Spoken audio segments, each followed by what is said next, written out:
family is there, but some people, when their siblings, they won't be able to get that. So many times it's taken to bring them US. That's the processing of the visa. And other thing is, that our business people say some problem. That's true actually. Something is happening. But some things, other things, on the other hand, is some genuine people. That's why I didn't get the visa actually. Everything is the right things, but I didn't get the visa. I think stop the burden everything. That's better. Other hand, so you have to take some easy things for probably to see that family member in USA to go to the Bangladesh. So this is the problem I was talking about, where too many people took advantage of the system and broke our laws, such that now the legitimate travelers are having to suffer. Because, for example, Bangladesh has a very, very high rate of visa overstays. People say beyond their visas were authorized. The immigration visas had to be paused because Bangladesh had a very high number of people going on public charge, which is not legal, coming on an immigrant visa and immediately going on U.S. government assistance. When you've sworn and certified and your family in the state certified that you have the money to take it.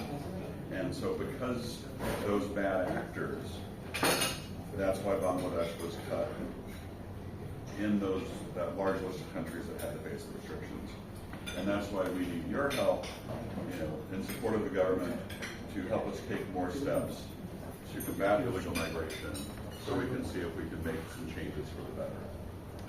And another example of something that will be very positive, we've had some conversations, is an education campaign for Bangladeshi workers going overseas on you need to go for legitimate purposes. You can only stay for the duration that your work visa is for. You have to go back when your work visa is done. All of that just showing that the government is taking it seriously helps us tell a better story. Because the previous government had a policy of trying to push workers overseas and have them stay out of the country. And that was largely wrong.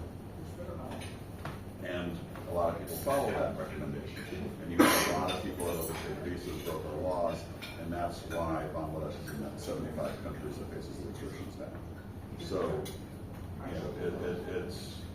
we feel bad for the legitimate travelers who are adversely affected, but until we see a lot of concrete steps, it was what my president was elected on. It was his number one campaign issue was combating illegal migration.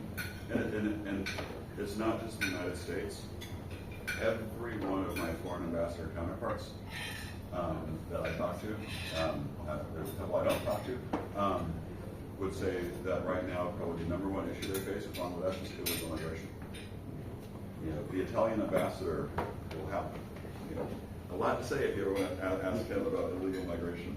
But even some of the non-traditional ones, I believe Egypt had to stop giving Bangladeshis transit visas because so many Bangladeshis were getting off the plane in Egypt and moving illegally to Europe.